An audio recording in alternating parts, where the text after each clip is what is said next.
Hey everybody, we are live. Let me know in the chat that the audio is working and you can see me no problem. Should just be a tiny bit of latency here. Got pretty fun Q&A. Welcome to 2023. Pretty crazy that 2022 is gone. It was an awesome adventure. Great year. My first full year as a full-time YouTube creator, and it was crazy. It was a lot of fun. Big adventure. Got to meet a bunch of new people, got to chat to a bunch of new subscribers, a lot of people in the comment section being really active, which is great because I love chatting with you guys in the comment section. It's getting to be a lot where I don't respond to every comment anymore, but if someone's asking a question and there's a good conversation going on, then I'll make sure to be on there. So yeah, just let me know in the chat here that the audio is working, because I want to make sure you guys can hear me no problem. I can always turn it up a little bit or adjust it as needed. We got a lot planned for today, so it should be. I'm gonna try and keep it under an hour, but we'll see how it goes. Thanks for everyone that's showing up. We got a lot of people. 75 right. That's actually crazy. 75 viewers right now. Wow. Welcome everybody. I saw Kane Does Outdoors in here. Well, hey Kane. If you guys missed it, Kane and I did a pretty sweet winter trip where we skied for 3 days on a big loop in the Canadian Rockies here. That was awesome. Kane's a super good partner to go out with, has a lot of experience. Definitely go check out his channel at Kane Does Outdoors. We got some channel members here. I think I saw Dominique up top, just saw Evan Hammond commenting, so really appreciate all the channel members. For those of you who might not be able to stay the whole time or are going to be missing this live stream, I'm going to be doing live streams, and if you show up live and you catch it all, then great. But otherwise, after the live stream's done, I'm going to upload them for channel members, so channel members can go back and rewatch and see everything that's in there. Just as a little bonus for channel members. These live streams are fun for everyone who's here, and then they get the added bonus of being able to see them again afterwards. People from everywhere over the world, pretty cool to see. So we're going to do a Q&A just to give you you guys an idea of what's going to be happening tonight. We're going to do a Q&A at kind of throughout. So I have 3 main topics that I want to touch on during the live stream. Gear that I'm most excited about coming up for 2023. That's actually that one's going to be a pretty quick discussion. So I'll go through that, and then we'll do a little bit of a Q&A after that. And then the second topic is my plans for 2023, more from a trip perspective. I saw some questions that people had posted on my community tab of like, am I going to be collabing with anybody? Do I plan on going more international trips or staying more local? So I'm going to be going over that, as well as some of the stuff in my personal life. 2023 is going to be a pretty crazy year. Probably as much going on as there was in 22, if not more. And then the third thing I want to talk about, more just to be an open book for 2023, is kind of a little bit of behind the scenes on the channel, how I monetize the channel, and kind of how it looks more from a business perspective now that I'm full-time. Share some of the transparency on how I make money, and then how that's going to look for 2023, because there's a little bit of a change that's happening in 2023 with that, and I just want to share it with you. All right. Yeah. Looking forward to seeing the new backpack from Kelly. You'll have to let me know which backpack it is, because I have a few that I'm testing out in 2023. Definitely get a quilt, Cody. It's going to let people roll in. We're at 84 right now. Welcome everybody as they kind of show up. We'll see if we get to 100. That'd be pretty cool. I think 100 right off the bat would be. I don't think I've ever had that many on a live stream right away. So that'd be really cool. But we'll start off with that first topic that I mentioned, gear that I'm most excited about for 2023. And I just got back from 5 days in Arizona. I was in the Superstitions outside of Phoenix for 5 days, testing a bunch of new gear and creating some videos and just hiking around. It was a ton of fun. I love those trips. The Superstition Mountains are a pretty special place. If you guys can get out there, I'd definitely check it out. But the two of the pieces of gear that I was testing out that really kind of surprised me with how well they performed. Where the new REI Helix sleeping pad, it was on sale for like $50-$60 US back over Black Friday. I think you can still get the regular size for like $50 at REI. This pad is, I figured it was going to be comfortable because it has a similar baffling system to the Sea to Summit Etherlight XT, but I didn't think it was going to be a warm sleeping pad. But it got down to about freezing on the nights that I was testing it out, and the ground was cold. The ground was pretty humid considering it was the desert. They just got a bunch of rain, so at night it was letting some of that moisture out, and the Helix sleeping pad was warm. It uses reflective insulation like you have in the Thermarest Neo Air pads, like the X-Lite and X-Therm. So I know that technology works, and I guess they implemented it well, and it was a warm sleeping pad. And I think I'd be confident using that pad for spring, fall, summer, whereas a lot of pads that are out there, other than maybe the X-Lite and the Nemo Tensor, I wouldn't have been able to say that in the past. So yeah, the REI Helix sleeping pad, definitely really excited about that for 2023. Gonna keep testing it, get a review out for you guys as soon as I can, as soon as I feel like I have enough nights on it. But warm, comfortable, what more could you want? It's a little bit heavy, but still not super heavy. The other pad is brand new from a company that's never made sleeping pads before, Rab, and they made the Rab Ionosphere, and I've been testing that out and was also surprised. They managed to make a warm sleeping pad that was comfortable and is also lightweight. I think it's lighter than the REI Helix. It has vertical baffles like X-Bed pads, and that makes it more comfortable than horizontal baffles. I find not as comfortable as the dimpled pads, but was still pretty good. And I think a little bit warmer than the Helix because it uses synthetic insulation that stretches from the top to bottom, so it does a really good job preventing air movement and convective heat loss. And then it has reflective film in it as well to help with radiative heat loss.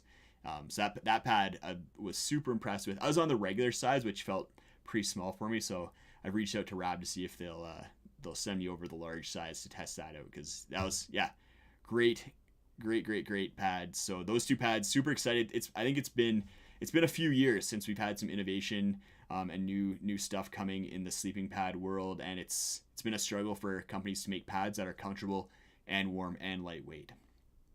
I'm just gonna scroll through some of the oh, I'm getting old. I just squinted at the computer monitor. Do you guys see that? Hopefully you didn't see that. No, I just called myself out.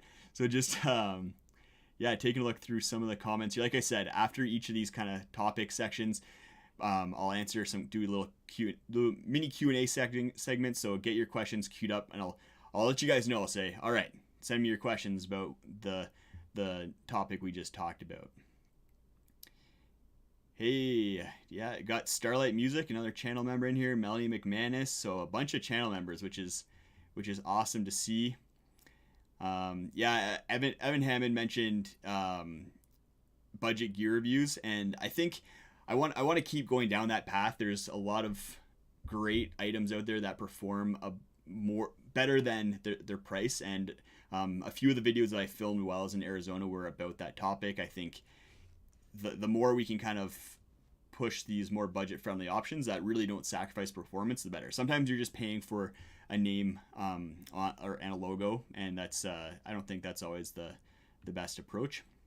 Another item that I'm excited for 2023 is the new Hyperlite mountain gear.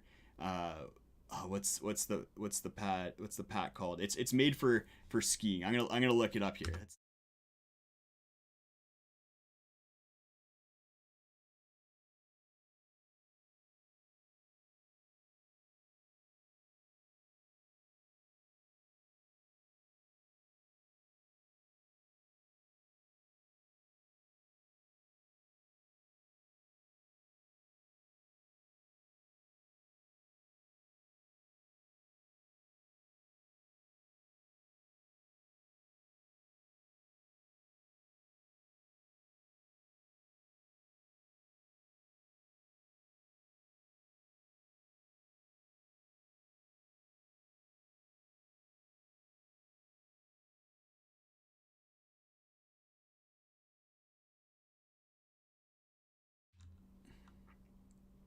Oh, sorry. I'm back, guys. I think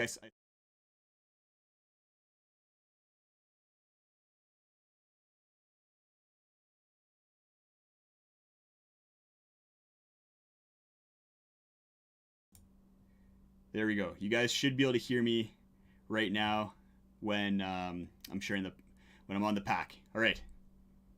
I'm gonna let it kind of catch up so that you guys can see what's happening here. Yeah. All right. I think I fixed it. Perfect. And we're on the share screen again, so you guys can hear me. Yeah. So the pack I'm excited about is the Hyperlite Mountain Gear Headwall 55. You guys missed it, but I was just saying the fact that it has a dedicated avalanche gear pocket, so you can put your shovel, probe, and everything in there, and is lightweight. This is gonna really make me a lot lighter on my winter trips, and for like 1 or 2 nighters, I think 55 liters is enough capacity for that. And yeah, really excited for that. Another piece of gear that I'm excited about is rain gear. Rain gear is just one of those things where people have been having troubles making rain gear that performs well, is lightweight and affordable. I think we're still far away from making affordable rain gear that kind of hits all the marks. But I'm gonna be testing out a few different pieces of rain gear in hopes of kind of narrowing down maybe some of the other options that are out there that can perform, because it's been tough. Rain gear's tough, and I want to hopefully provide some more clarity for you guys on that. Just saw here, Scotty Hiker just joined.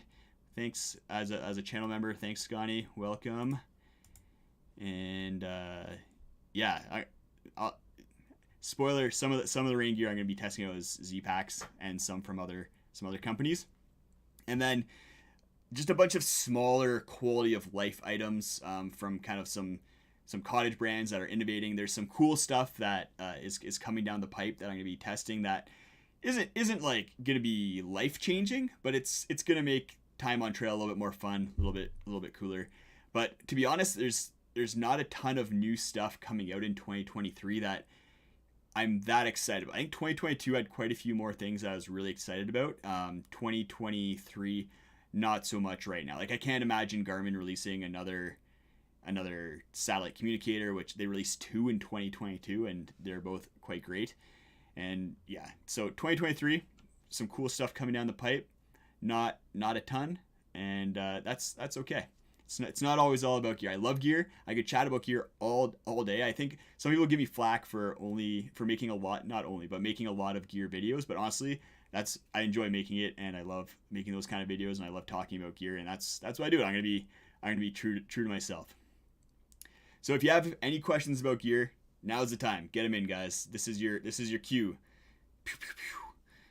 I don't know why don't just ignore. So I'm feeling silly tonight, kind of. So just ignore that. So get some questions. Hey Joe Valenti, got 113 people. Hey everybody, that's awesome. Thanks Kevin. Sean B asks, what are your thoughts on the Gossamer gear, the one tent? Kyle hates hiking, use it for a bunch of time on his through hike, and wasn't impressed. And to be honest, that kind of turns me off from it. But also the fact that it uses 2 trekking poles. For me, for a 1-person tent, I don't need to be using 2 trekking poles. I get a ton of room in my 1-person 1 trekking pole tents, like the Lanshan 1 Pro, the Lunar Solo, the Plex Solo. Like, I just need 1 pole for those. Makes it a lot easier to set up, and if one of my poles breaks, which has happened to me, then I still have another pole to set up the tent. All right, so I'm just gonna Floki, have you tested the Outdoor Vitals Tusher rain jacket? No, but that's one of the ones I'd like to check. I've been listening to the Outdoor Vitals podcast. It's a really great podcast, and they're talking about the materials in that jacket, and I think it sounded really interesting. Really curious to check that out. Ursula, welcome. Yeah, Steph and I are doing well. Got some news on that when we talk about plans.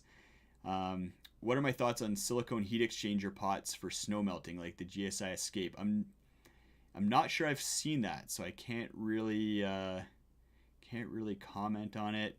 Dominique, what do you think about the Alto? Sea to Summit Alto, I'm guessing, is the tent you're talking about. And I think it's great. I think for the weight, it's a little heavy for a semi-freestanding tent. and I rather just go straight to the Telos, which is a full freestanding tent at that weight. So that's why I haven't checked out the Alto. I'm sure it's a great tent, just like the Telos. Just rather go full freestanding and go. If I'm gonna go for a semi freestanding tent, do something like the REI Quarter Dome SL2. I've been testing that out. Great tent, or the Big Agnes Tigerwall UL tent. Any additional thoughts on the Sling Fin tent from Dennis? Yeah, it's a great tent. It's really well designed, super technical. I don't think it's for me. Yeah, I've used it on a few trips now, and I don't think it'll be fitting into the regular rotation for me, but I can see how it'd be a super great tent for a lot of people out there. Welcome Stoic as a supporter. Welcome. More channel members joining. Like I said, if you're here and listening right now, you get to enjoy the podcast, live stream. If you miss it, unfortunately, it's only going to be available for channel members after tonight, just as a way to say thank you to them. Kelly Gonzalez, new Osprey backpack. I'm going to be testing out the Osprey Exos Pro, their Pro version that's coming out. I was supposed to be testing out in Arizona on this last trip, but they didn't get it to me in time, unfortunately, so wasn't able to do that. Mark asked, how many base layers do you normally sleep in? Just one layer, one base layer. If it starts getting cold, I'll throw fleece pants and fleece sweater on. Then if it's even colder, I'll throw on down pants and a down jacket. Richard asked about the Gregory Focal. Great pack, super solid pack. As far as the price and availability for the Gregory Focal and weight and how well it carries weight, it's one of the best options out there, I think, right now. Oh, lots of questions. I'm gonna have to skim through these really, really fast, guys. Sorry. Dusty, are you a fan of Hoka's? Yeah, Hoka Speedgoat 5, best shoe for me out there. Yeah, big puffy down jacket from Decathlon. It's great, depending on which one you're talking about. The Trek 900 I have, really good.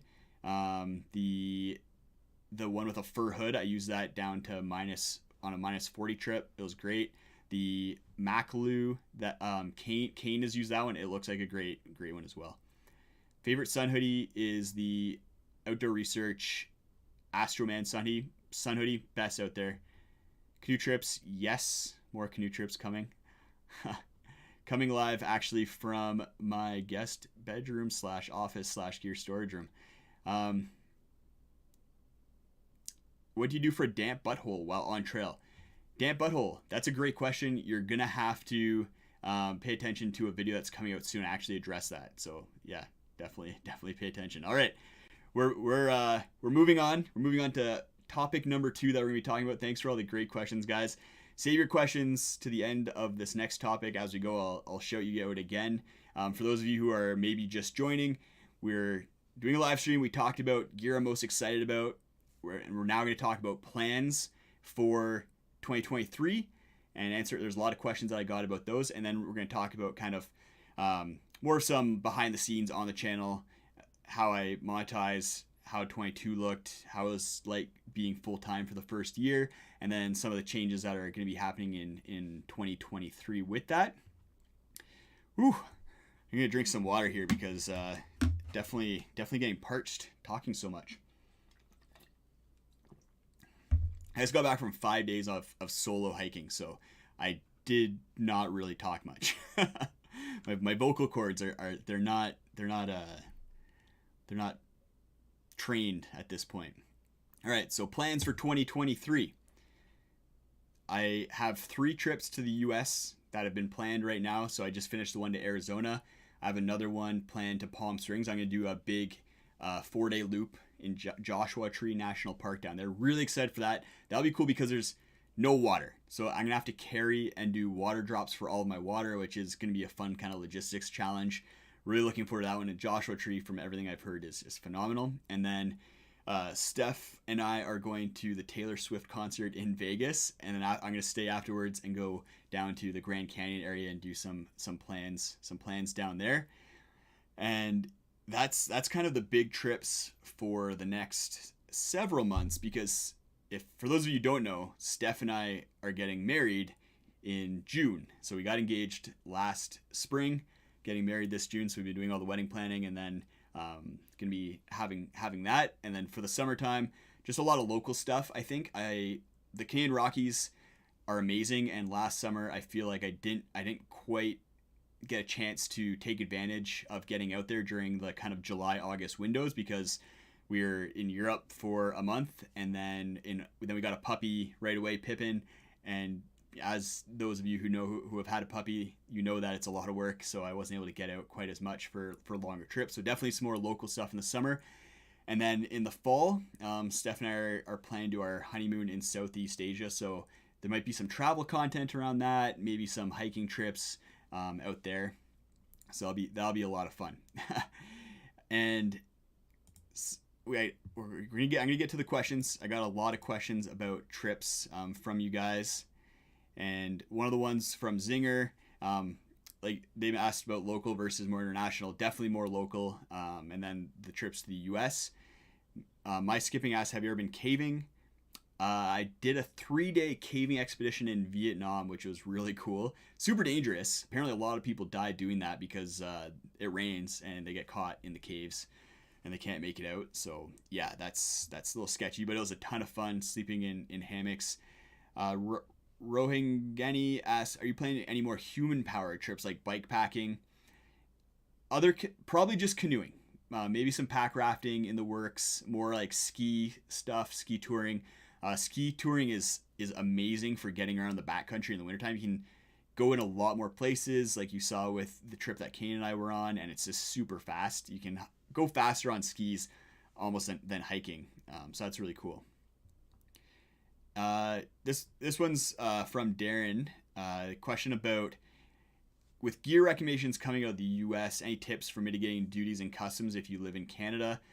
Try and get shipping with USPS, and then just be aware that you can't really get around the duties and the taxes. Like, you're going to get hit with taxes if you're shipping with FedEx or UPS. You're probably going to get hit with brokerage fees, and then things like tents and sleeping bags have additional duties on them on top of the taxes. So it can get quite expensive, and it's best just to be aware of what you're going to pay, and then keep that in mind. Mikey asks, top 3 hikes in the Rockies for fellow Albertans. Gonna have to say, I'm gonna go with some of the more mainstream ones, not so much like off trail ones. So Skyline, Rockwall, and those 2 for sure.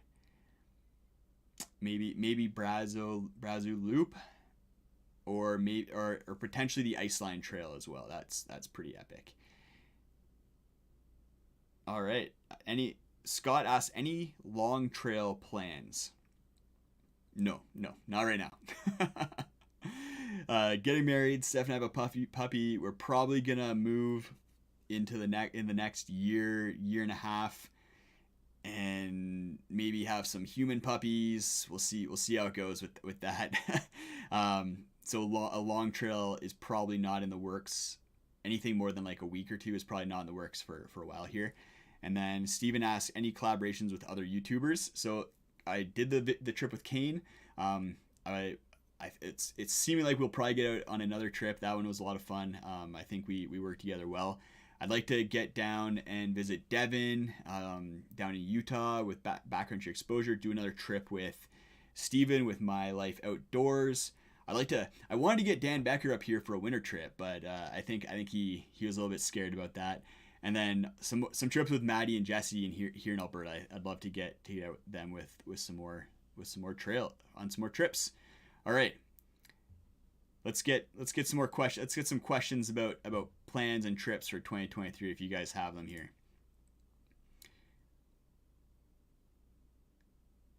Yeah, Tara, maybe in a few years we'll see some videos on backpacking with kids. There's a chance.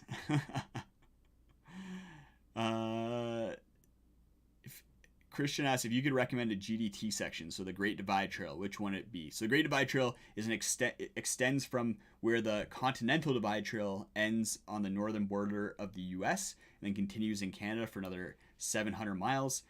And I think the best section for there is probably either Section A, if you do the alternate routes, because the ridge walking is just phenomenal. Otherwise, Section E is easier logistics, and some of the most beautiful like valleys and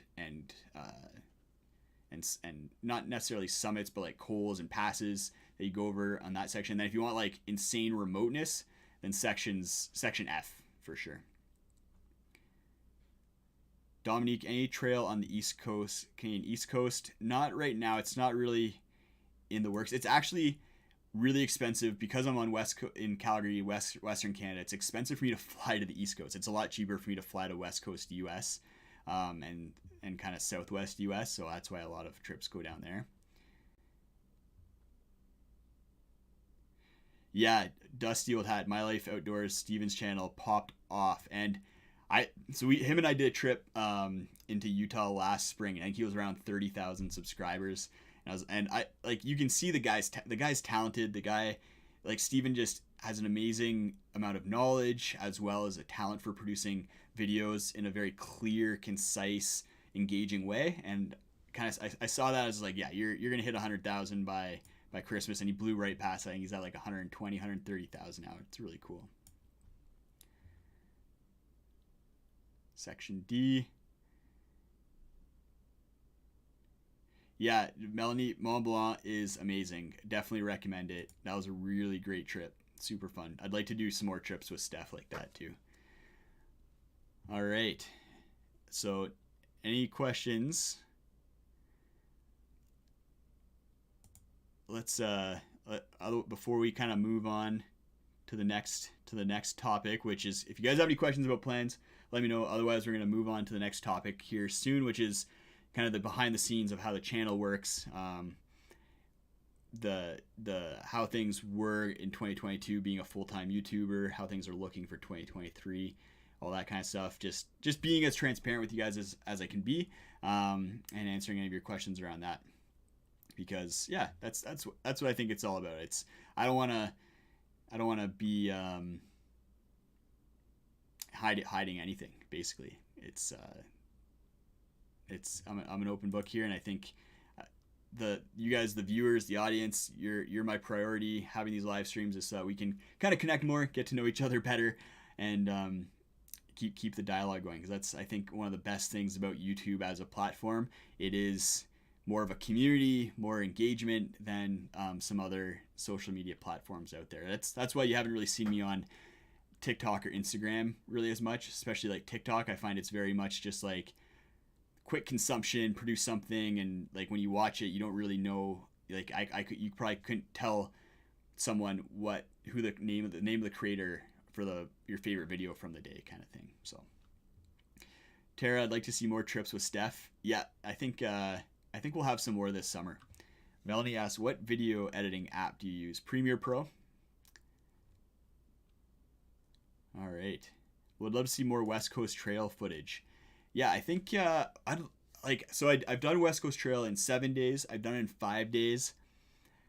I think the next step is to try and do it in 3 days, safely. So that's definitely something I'd like to do. West Coast Trail is a phenomenal trail on Vancouver Island. Dusty Old Hat, any plans to design your own gear? So I have so many thoughts, and I think everyone who reviews as much gear as I do starts just building these thoughts on how to design gear, and it's a really unique perspective because I don't think brands are out there necessarily having tested 20, 30 backpacks or sleeping pads or cook systems. Or like 50 tents. Like they're just not getting as broad of a perspective, and a lot of them aren't out on trail for 100+ days of the year. So yeah, I have a lot of thoughts that I'd love to probably more work with companies at this point on. I don't really have any expectations. Like I'm happy to share my thoughts and opinions with companies whose gear I test, or companies that I just have conversations with and relationships with. And if they take those ideas and use them, great. Like I don't have any. I'd rather see everyone benefit from good ideas than have ownership over an idea or anything like that at this point. If that was the case, I'd patent the idea if I really cared, right? Like that's the system we have in place for that. Can you share when you started backpacking? So, Tara, that's kind of the origin story. I've talked about it a few times, and I moved here to Calgary about 10 years ago, and that's when I started really like backpacking, like propelling myself on foot with a pack up mountains and everything like that, because I grew up out east and that wasn't a thing. That's canoe camping country. So I grew up canoe camping, doing week long up to the max I did was a 30-day canoe trip where you're camping the whole way, carrying your gear, portaging. It's a different beast, but very similar because you are self-propelled travel. You're in the backcountry. All the same kind of safety things apply. So I did that for 20 years. Moved here, and then started backpacking. Sean B, don't work with Outdoor Vitals. They're great. Outdoor Vitals has been really impressing me with kind of their podcast and everything I've been hearing about them. So I've been chatting with Tayson. I would love to kind of keep that dialogue going and do something with them. Dusty, just don't pull a Darwin and leave YouTube. So yeah, Darwin's a very talented guy, and I think YouTube, he was done within his journey, and I wish him all the best. All right, so we're starting to get some questions here about the behind the scenes, more business side of things. So I'm going to get into that. I have some things to say, and then we'll get into your questions. So I saw a couple you already had questions. Save those, repost them. Hey, Brian. And we'll get into the questions on things. So like I said, 2022 was the first year where I was a full-time YouTuber, which is kind of mind-blowing. I went full-time in kind of like end of 2021, but really it was like the beginning of 2022. And yeah, it just got to the point where I was like, okay, I'm making enough money doing this that I can leave my full-time job, which was as a biologist and environmental ecologist, doing environmental assessments, conservation work. It was a ton of fun, and I was outside all the time with that job as well, if not sometimes more. There's 3-4 years there where I was outside for over 200 days of the year, and that's where I kind of like I was testing a lot of gear out just with that aspect of my life, and then the camping and backpacking. So that was a lot of fun. But going full-time YouTube has been a dream. It's there's so many aspects to it that I love, and I think that's why and I think that's important too. I love obviously the getting outdoors, hiking and backpacking. I love that I can have an outlet for talking about gear, and then I love the community and interacting and sharing. I've always really enjoyed teaching. I'm not necessarily always the best teacher, but I try my best. I enjoy it. I think it's super important to impart knowledge, and that's something that I love doing through the channel and connecting with the audience and you guys. So that part is great. I also love the business side of things. It's super cool to be running your own business, and I'm a little bit like I love spreadsheets, so I'm tracking expenses and earnings and doing business development, reaching out to companies for sponsorships. That was a big part of my last job as an environmental consultant. I was writing proposals and everything there as well. So the business side of things is really cool, and then the creative side of things is also amazing. Like the planning videos, the shooting videos, the whole kind of thought process behind that, structuring videos. There's so many little intricacies with it that I don't think a lot of people really recognize until you just try and do it. But it's really cool, and the editing, I like editing, but it's probably what I'm least good at and probably what I least enjoy. So if there's anything that I'm going to offload in 2023 from to hire somebody maybe to do some work, it'd probably be editing. And I think an editor would really help the channel out and make the videos better for you guys, because I'm just not the better editor. You look at videos from Steven with My Life Outdoors and how well his videos are edited, and it's cool. He's a good editor, and he does all his own editing himself. Yeah, Emmett's a great editor, but Dan Becker's editor Gord was a phenomenal editor. If I could find a Gord, that'd be great. And so in 2022, a lot of it, like I just kept things rolling. But because I was full time, I was spending some time streamlining revenue streams. And for those of you who don't know, there's kind of three. I get asked this a lot actually. There's three main revenue streams for people on YouTube. There's what YouTube shares with the creator. So anytime you see one of those ads and then you watch it, YouTube gets paid by that advertiser, and then YouTube shares 50% of that advertising revenue with the creator. So it's usually based on views. So you get so much cents. You get like a few cents for every view basically in advertising dollars. That's one avenue that YouTubers make money. Another is affiliates. So whenever I say check out the link in the video description, if you click that link and then buy anything from that website, it doesn't have to be that exact product, then I get a little kickback from the company. So sometimes people say like, oh, you're only pushing that product for the affiliate revenue, but really doesn't matter if you buy that product or something else. It's really people, I think, more wanting to support the channel by purchasing things through the affiliate links. Like why not, right? And then the other one, sponsorships. So you've seen Garage Growing Gear as a main sponsor on this channel. Garage Growing Gear is awesome. I think we just mesh well together. Our values align. I talk with them all the time, and they're more like friends at this point than like a sponsor. And they're a great partner. I think a lot of the gear they're bringing on is really cool, and I love having them as a sponsor. That's going to continue for 2023. You're going to see one Garage Growing Gear sponsor video every month from Garage Growing Gear. And then I tested out a couple other ones. I really don't want to bring on too many sponsors because it just kind of is a lot of work, and I don't want it to be a main revenue driver because I don't like being beholden to somebody and being on their schedule. Whereas Garage Growing Gear is really flexible. They trust me, I trust them. It's a great relationship. Sponsorships are less than 15% of my channel's revenue, so not a big thing. And I rather just continue building a relationship with the viewer and have that kind of be where I'm gaining most of the value from the channel. For like I said, 2022 is about streamlining some revenue streams and kind of keeping the channel going.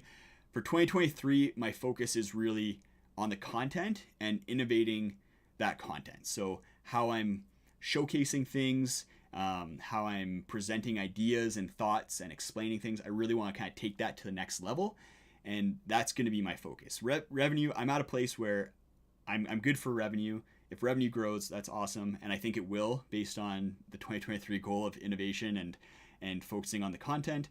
But I think it's always good to kind of have that North Star, because it's very easy. Like, I get excited about writing proposals and like chatting with brands, but I need to have that North Star of, okay, is this going to help my goal of improving content and innovating content production and delivery? So that's what I'm doing. Yeah. That's kind of that's the focus for 2023. And I think like sponsors and affiliates are really always going to be on the channel. I think the big reason for that is I actually think they help out you guys as the viewer, and that's all. Like I said, that's always my focus, is the viewer. If something like that's the overall North Star. I think to myself, okay, is this going to help out my audience? And if the answer is no, then I really don't prioritize it as something that I want to do. And with affiliate links, if I don't put affiliate links in the video description, if I don't put links there, then I get 100 comments asking for what product that is or that I'm using, and if I have a link to it. And if I'm going to put a link in the video description, I might as well just make it an affiliate link. Like I said, it doesn't really matter if you buy that product or something else when you click on the link, but it really helps the channel out. So why not, right? And then with sponsors, I actually think Garage Growing Gear and some of the other sponsors are great for you guys to be aware of. And a lot of the time, having just like, it doesn't fit into the like overall, like I can't make a dedicated video about Garage Growing Gear, so it's fun to include them as a sponsor, remind you guys, tell you about them, maybe some initiatives they're doing, and share that value in that way. And I'd never have a sponsor on the channel who I didn't believe in, hadn't used their gear, and didn't trust 100%. So you guys can be guaranteed on that. That's why you haven't seen like some of the and nothing against people who have like Skillshare and and stuff like that. Like for some people that fits on their channel well, but there's some sponsors that you see all the, like a VPN. I'll never have a VPN on my channel. I don't think. Good question about the gear priority channel, Dusty. Remind me about that if I forget. And so something else that I've been seeing a lot as well, a conversation out there that I just wanted to touch on because I see it as a conversation in the outdoor niche and YouTube channels and videos, is the conversation about whether sponsorships and getting gear for free biases a review or the presentation of a product. And the knee-jerk reaction to that is yes, of course it does, right? You are receiving something from somebody, so obviously you're receiving something of value, so that's going to impact your opinion of it. And I think a lot of people don't realize how much brands could care less about a negative review. Like a lot of them, they're gonna be like, yeah, cool, like it's not the product for you. You highlighted some good points. We'll probably address them in the next iteration. Appreciate it. And for me, I always let brands know before I release a video about what the issues with the product I found were, just to make sure that it's not user error, so that they get a chance to tell me like, oh yeah, you just needed to do this and the problem's resolved. And that's happened. So they know the negatives are coming, and they're never like, don't release that video, don't badmouth us in any way, like we'll never send you products again. That's literally never happened. So they could care less. And for me, like the relationship with the audience is way more important and valuable than a relationship with a brand. The only reason why, like, having the relationship with the brands is great, but the big reason why I have those relationships is to help out you guys and the channel and the content. Because if I'm getting a product 3-4 months before release and I can review it and test it out and get a video out when the product's actually released, then you don't have to be sitting on your butt wondering for 4 months while the product is sitting on the shelves being like, should I buy this? Should I not buy this? So that's super helpful. And then I also get inside knowledge from the brands about the gear. So I can ask them questions and get some clarification on things. So having that relationship is great. And that comes with free gear. And really, like, the free gear is a benefit as well, because I wouldn't be able to afford to buy 10 sleeping pads, 12 sleeping pads. So when I'm like someone who gets free gear and is able to test out 10, 15, 20 sleeping pads, they have a lot more context for their reviews than somebody who may be only able to buy 3 or 4 sleeping pads. Like I would trust somebody who's tested out 20 sleeping pads before somebody who's tested out 3 or 4. So that's, I think, the big thing with those is value for you guys, and hopefully that makes sense. Sorry for the little bit of a tangent there. It's a little bit of a rant, and I think I get asked a lot too if I'll start a Patreon, and that's another way that people make money is through Patreon. The channel memberships are great on the channel, and I think I'll always kind of have little things for you guys, like this video. If you want to go back and rewatch it, it'll be available for channel members and not kind of everyone else at this point. So sorry everyone else, but if you're a channel member, you can come back and rewatch it, no problem. But I think channels who only rely on the YouTube AdSense view revenue, as well as something like Patreon, I'm a little bit wary of that, as like just that as well, because I think you kind of get down this, you really need to get a lot of views and a lot of supporters. And I think you kind of see that with mainstream like daily news, where things have to get sensationalized and portrayed in an overly negative way, because that's what gets clicks and that's what gets views. So I think you can potentially get into this trap of, in order to keep your audience engaged and views coming, that you become more sensationalist and more negative. So it's something that may be a great product may get reviewed negatively just because that's going to be more clicky in the end, right? Yeah, so like I said, my focus is you guys, providing good content and value for you, and that's always going to be my focus and what I enjoy the most. So if you have any questions about that general topic, then let me know. Because yeah, I'm an open book, happy to share anything with you guys kind of about how the channel works. Or if you have any other questions about my plans or gear or anything, we can get into those as well. What YouTube creator would you dream to collab with? Doesn't have to be outdoors related. From Dusty. So I'm a big tech nerd as well. So if you guys know who Marques Brownlee is, MKBHD, I think he does a lot of really cool stuff. So I'd love to. Did the stream just kind of like pause a little bit there? We might be buffering. Hard to say. No, I think we're good. Okay. Let me know if the video is kind of stalled out or anything like that. Okay. So yeah, Marques Brownlee, I think he does an awesome job with reviews and everything like that. And what I love about him too is that he's an ultimate frisbee, high level ultimate frisbee player.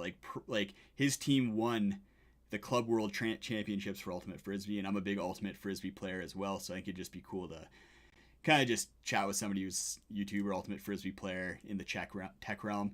Another guy is Linus Tech Tips. Their channel blows my mind, and it's something that for some of the aspects on how they run their business, I really respect and like, and they're a fellow Canadian company, and I'd love to just pick their brain. Even like the fact that they're building a multi-million-dollar testing lab, independent testing lab. I'd love to do that someday. And that'd be a goal of mine. Get a big warehouse, throw a 6-foot fan that can produce 50-mile-per-hour winds and cold chambers and all this other stuff in there. That's my dream. Have a full testing lab, because I ask companies, I'm like, have you tested this aspect of that? They're like, we don't have that data. And I'm sure their manufacturers do, but they don't get it. So I'd love to be able to independently test things like that. Brent asks, have you done any paid speaking engagements? I haven't. And at this point, I probably would just do the speaking engagement for fun. Just to kind of share the knowledge. I'd rather be hiking. When are we filming a video together? I don't know. Where are you? What company is building the testing warehouse? Mark. So this is for tech gear. Linus Tech Tips is building an insane testing facility for computer parts, and I'd love to do that for outdoor gear. So if you guys have any other questions, drop them in. Tara, do you test out the gear such as sleeping pads and then return them, or does the manufacturer let you keep them? So some companies ask for gear back, but that's a lot of the time that's because they're used to dealing with traditional media like magazines, and the magazines, they can get the product, take it on one trip, take a bunch of pictures, and then continue testing if they need to and reuse those photos. What I've been explaining to them is that with YouTube, I'm using this gear a lot, and if it's a good piece of gear, it's going to be in my overall general gear rotation, and it's more valuable for them almost to have the gear show up on a trip video and linked in the description than like a review. A review is great, but when you guys see me using the product in real life choosing it to bring it out on like a 3, 4, 5 day trip, I think that sends more of a message. So I usually explain that to companies, and then they tell me, yeah, just keep the gear. I'm sure like they know that I'll probably make more videos about it. If it's good, it'll get included in gear lists. If it's bad, like I'll send it back. I don't care. If it's a piece of gear that really doesn't fit in with my style, or I don't think is or I think is really niche, and I'm not going to talk about, then I'll offer to send the piece of gear back. And then for those types of piece of gear, if I don't use it, then I'll try to send it back. Any plans for merchandise in the future? Maybe. There's some other, like I said, for 2023, my focus is the content, and maybe 2024, maybe I'll try and get some merchandise, or if I have some bandwidth and time, maybe we'll start get some merchandise going. But it's kind of like there's a few things above that. Like I think I'd love to reach more people through TikTok and Instagram and Facebook. Those haven't been a priority because, like I said, they're not my favorite form of kind of communicating with people, but I think I think there's a good opportunity to connect with people through those other channels. And if I'm able to hire an editor, then I'll probably have them snip up my videos in order to share on those other platforms. Oh, thanks for the super chat, Michael. Really appreciate it. What are my overall thoughts on the XMID Pro 2? So I haven't tested out the XMID Pro 2. If its design philosophy, like which I'm assuming it is similar to the XMID, right, regular XMID 2, then I'm sure it's a great tent. It's a little bit smaller, which I'm not thrilled about. I really like the size of the XMID 2, but Dan makes great gear. Dan's super thoughtful with his gear, so I'm sure the XMID 2 Pro is an amazing tent. But it also, when I'm going with, like, for me, I would only use a 2-person 2 trekking pole tent when I'm with somebody, and in that kind of scenario, I want more space, like the XMID 2 has, or even like some of the 3-person tents out there. Dusty, can you talk about how you came to have Dan Durson's personal XMID? So yeah, that's a funny story. When I first wanted to get an XMID 2 and test it out, as many of you know, XMIDs are very hard to get. Back then, they were even harder to get. I was just chatting with Dan. I was like, I'd love to test out the XMID, review it. And he's like, you know what? Like, I will mail you my XMID if you can get it back to me in 3 months. I was like, okay, I can do that. I can test out a product and get it back to you in 3 months. I like to have a minimum amount of use on a product before putting a review out. Like, I don't have a set amount, but I will review a product until I will test a product until I feel like I can review it. Some products take longer than others. If it's just a new iteration on a product, then it'll take much less time.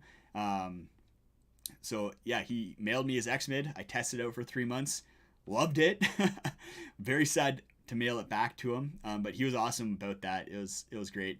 And then I managed to find one on eBay for how much they were selling for. I just got lucky, and now I have my own as well. So that's great. Sitka, would you do the Great Divide Trail again? I would. It's awesome. Oh, Danilo, met a class. Yeah, so on the West Coast Trail, I met a school group who were hiking the trail. It was a lot of fun. Cool. 40, any general impressions of Nitecore products? Great. Their products are great. The new NU25, I love the USB-C port on it. Everything else about it, they could have just left the same, to be honest. So, yeah. Just scrolling down.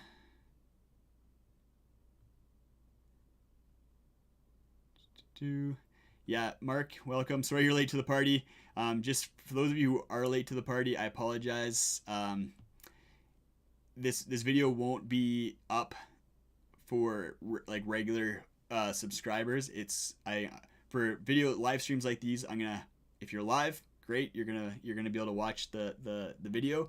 But if you want to watch it afterwards, you have to join as a channel member. I think it's just a few bucks a month, but you have access to a lot of my live streams, and it's just a way of me saying thank you to the channel members, because I really appreciate the channel members, and I want to do more for you guys and with you guys, because I know you're a very core piece of my audience, and a lot of really awesome people in there. Brian, do you know what kind of gear I would need for a hot weather backpacking trip? I don't do a lot of those. It's usually pretty cold, but I just did come back from the desert, but with the desert, it's sun protection during the day, cold at night, so it's still cold.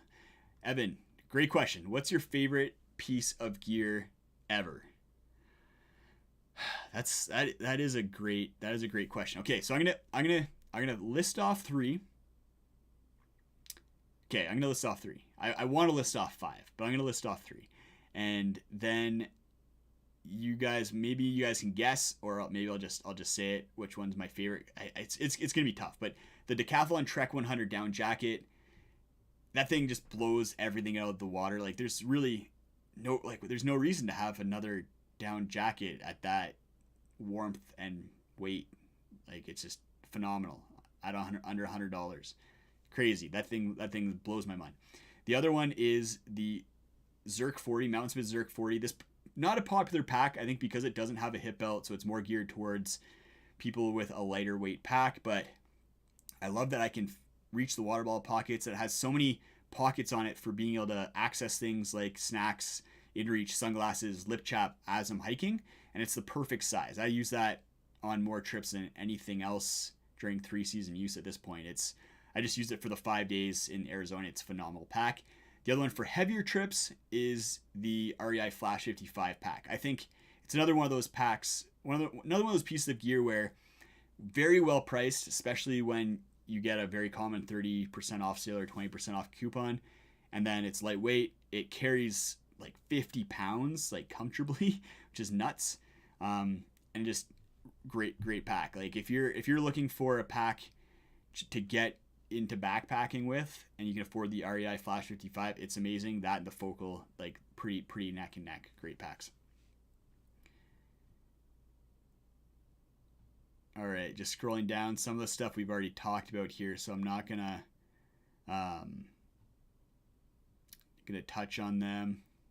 The Zerk is too heavy. Yeah, I just actually wrote an email to Mountain Smith. I know they're working on a new Zerk update, and I gave them a bunch of feedback on things I'd like to change.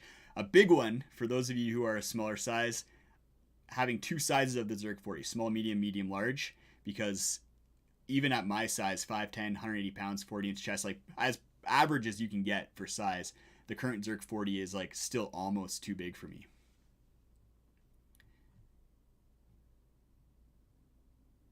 Okay, so, oh yeah, favorite product. I listed 3.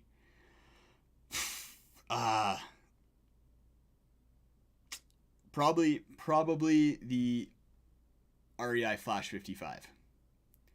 Just because I think, especially when it's on sale for $120, people are going to enjoy their backpack for, like, if they're getting it as their first pack, they're going to enjoy their backpacking experience more. And it's a pack that even experienced backpackers can use and be super happy with. So Jessica, the Polar Ranger sleeping bag is awesome, but it's such a niche product. So I think for me, for a product to be the best, it needs to be like improve accessibility to the outdoors, so be affordable, and then improve the experience on the trail at the same time. So Polar Ranger improves the experience on the trail. It's by far my favorite winter sleeping bag, but it's expensive. All right, just oh yeah, Dusty Hat, thank you, nailed it, Justin. Don't forget to talk about gear priority. So for those of you who don't know, you probably just haven't noticed, I have another channel called Justin Outdoors Gear Priority, and it's where I put all of my gear reviews. So I did that because a lot of the time people, when they want a gear review, they're just searching for a piece of gear and reviewing it. So I didn't want to have that. I moved all my gear reviews off of the main channel unless it's something that I think the world just needs to know about, because of the way people find gear review videos and who finds them useful. Most of my audience isn't going to care about 80% of the gear reviews I put out, I don't think. So I put all the gear reviews over there. If you just love gear, then go subscribe to that channel, because that's where all the gear reviews go. But I post on that channel in waves, and if I get an editor, there'll be more waves. So right now I just reviewed a bunch of gear, and it's going to be making its way onto that channel. So that channel's not dead. I just haven't had the bandwidth to create a lot of gear reviews for that channel right now. Yeah, so it'll get there as I open up bandwidth within my capacity to create. I love making gear reviews, and that channel will keep getting more and more content on there. Thanks, Richard. Really appreciate the super chat.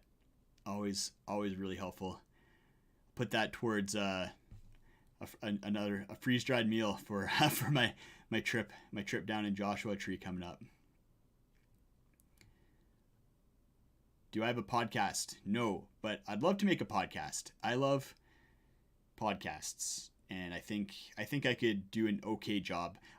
Like if I made a podcast, I'd want to make it good, and that's where I've struggled with actually starting one. Like I should probably start one and just start rambling and just have people on ramble with them about gear. But down the road, what I'd love to do is have a podcast where I bring on designers and engineers behind the gear. So bring on the engineer, designer, project manager for like the Neo Air X-Lite and talk to them about the new Neo X-Lite and the engineering that went into that. It'd be more of like a deep dive channel into the technologies, and it'd be kind of selfish because I'd want to learn more from these very knowledgeable people, but I think it'd be great knowledge for you guys at the same time. Favorite backpacking trip ever? Great Divide Trail, Evan. It was just such a journey, like in every single way. It was insane. After that, probably either the Mont Blanc trip. This last year, 2 trips. The Mont Blanc trip with Steph was so much fun. We had a blast together. We basically planned our entire wedding on that trip because we were just hiking together the whole time and just chatting about life and everything. And then the trip that Steph and I did with our parents. So we did a trip on Skyline Trail with Steph's parents and my parents, both sets in their 60s, 70s, and they crushed it. It was just so fun to see them enjoying something that I enjoy doing so much. So yeah, that was a lot of fun.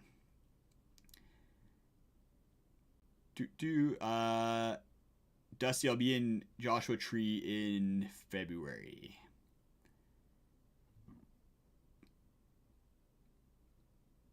Scariest backpacking moment from Sean. If you followed my Great Divide Trail trip, you know it was when I got charged by a grizzly bear. It got to about 6 to 8 feet away from me. I sprayed it in the face with bear spray. It turned and ran. I ran the other way, fell down a creek bed, was in shock, like scrambled up the creek bed away from it. Like this bear wanted to kill me, and then just broke down a little bit, and then just kept hiking and was I was in shock after that. It was very really quite a scary experience.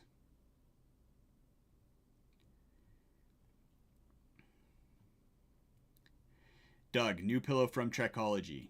Don't buy it. I have a video coming out, but don't buy the new Trekology pillow. I love Trekology. I love the 2.0, but their new pillow, that wedge shape, just I don't know. It's weird. It's weird, guys. I should almost make a public service announcement not to buy that pillow.